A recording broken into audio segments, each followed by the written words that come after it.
You know, life has a way of teaching you lessons in the most unexpected ways. Sometimes it hits you like a freight train, and sometimes it whispers slowly in your ear until you can't ignore it anymore. This is a story about a woman named Sarah, a woman who had everything, lost it all, and discovered something far more precious than she ever imagined. Sarah was a CEO, a powerhouse in the corporate world. She had built her company from nothing, starting with a small office, a few dedicated employees, and an idea she refused to let die. People admired her, envied her, feared her even. She walked into boardrooms with the kind of confidence that made everyone take notice. Her office overlooked the city skyline, floor-to-ceiling windows reflecting the empire she had created. She had a wardrobe that could make magazines jealous, cars most people would never even touch in their dreams, and a house that was more like a palace. She lived the life everyone told her she deserved. But inside, Sarah carried a quiet emptiness. It was subtle at first, a feeling she could ignore, like the faint hum of a machine running in the background. Late nights in her office, staring at spreadsheets, contracts, and endless emails, she would sometimes feel it. A hollow ache that whispered she was missing something. Perhaps it was because she spent more time with investors than with people who truly cared about her. Perhaps it was the sacrifices, the friendships she had ignored, or the family she barely saw. Whatever it was, she pushed it aside. Success, she told herself, was the answer. Power was the answer. Money was the answer. And for a while, it was. Sarah had everything she thought she wanted. She was respected, feared, and envied. She had climbed to the top of the corporate ladder with relentless ambition. Every sleepless night, every personal sacrifice, every lonely meal had been worth it. She had proven herself. She had won. Until the day it all started to crumble. It began quietly, almost imperceptibly. A risky investment, a partner who betrayed her trust, numbers that didn't add up. At first, she thought it was a setback, something temporary. But the truth was far worse. Within weeks, she realized the company was in free fall. Lawsuits piled up. Investors panicked. Creditors called incessantly. Employees who had once admired her leadership quietly left. The empire she had built so carefully, piece by piece, was disappearing. Sarah tried to fight it. She tried to save what she could, but the harder she fought, the faster it slipped through her fingers. One by one, her assets vanished.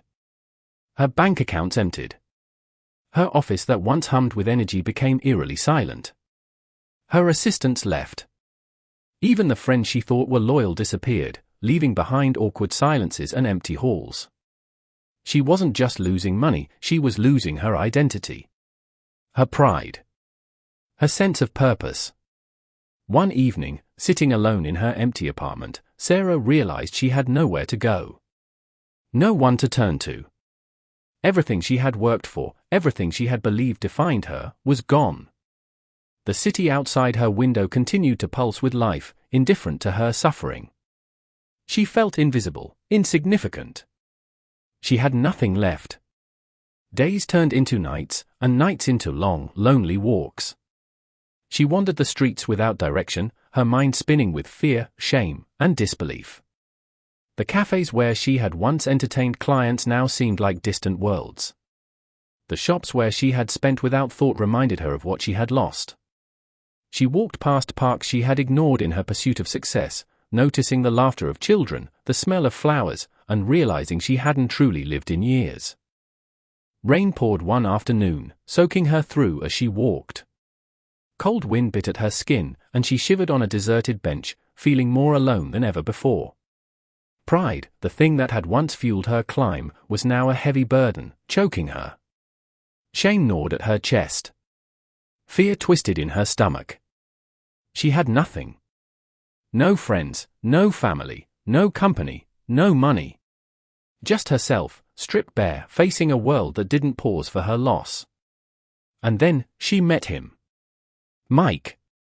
Mike was a janitor, a single dad quietly going about his work in a building most people never thought twice about. He swept floors, emptied trash, and cleaned what others ignored. He wasn't rich. He wasn't powerful. He didn't command attention. And yet, there was something about him that drew people in.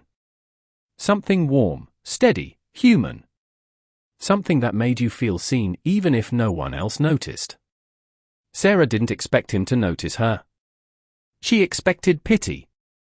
She expected judgment. Maybe even indifference.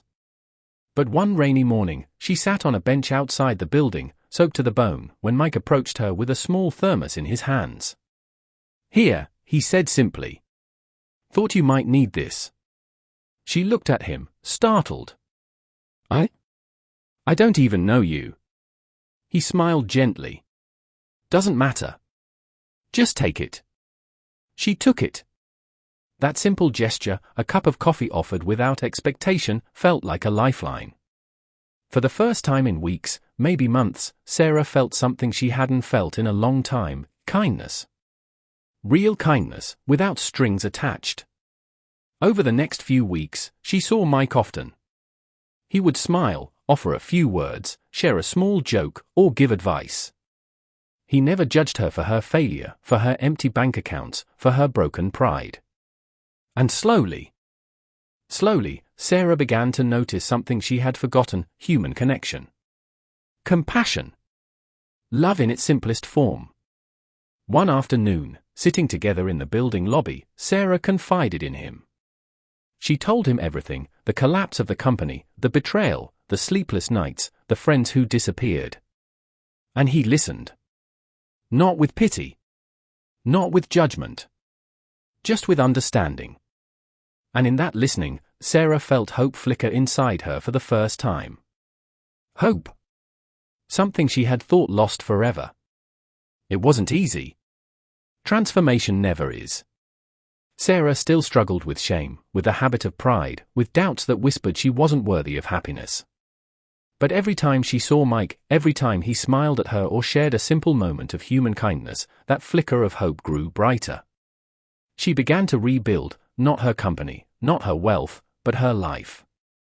She volunteered at shelters, helped children with their homework, offered her skills to community projects.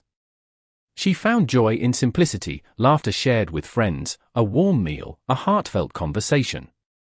She discovered humility, patience, and the quiet strength that comes from helping others without expecting anything in return. Mike and his child became part of her life, teaching her lessons she couldn't have learned in boardrooms or through money. She saw their struggles, their love for each other, their resilience, and realized that true strength wasn't measured by power or wealth, it was measured by the heart. Eventually, Sarah found a new kind of success. Not measured in numbers or accolades, but in human connections, gratitude, and joy. She wasn't a CEO anymore.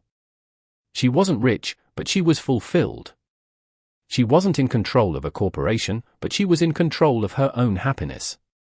One day, she helped a young woman struggling to find her way. And as she guided her, she realized something profound: the cycle of kindness never ends. One small act, something as simple as a cup of coffee. A kind word, a listening ear, can change a life.